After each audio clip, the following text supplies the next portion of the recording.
जानिचंती मु आज गोटे सुंदर वीडियो खास मोर सुना भौणी मानक पई नेकी आछि। समस्ते भाबंती झियो माने साधारणतः jeans tops T shirt blazer ये सब परिधान कले तांकर सौंदर्य आहरी बढ़ी जाए।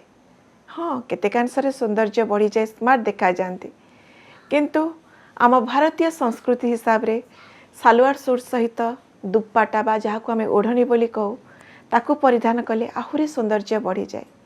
आपण मैंने देखुवे मु गोटे ओढ़नीटे पकई हुए तार दाम 200 500 बा 1000 टंका होई पारे तार किसी मूल्य ना किंतु ता भितर जो सौंदर्य छुपिकी रही नारीर तार मूल्य अधिक।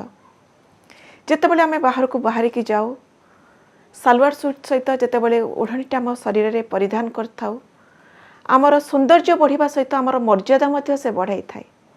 तेणु मुझे समस्त को अनुरोध करी आमर भौणी मानू जितेबाला आपने बाहर को जाऊँच आमर संस्कृति को केवे भूलंतुनि। आपण सबुबले शरीर में गोटे ओढ़नी धारण करंतु जहाँ आपण सौंदर्य को कमेबनी बरं आहुरी द्विगुणित बढ़ेब। आपण को जदि आज भिडियोटी भल लगी था लाइक शेयर और कमेंट करने को भूलें। रहुछि नमस्कार।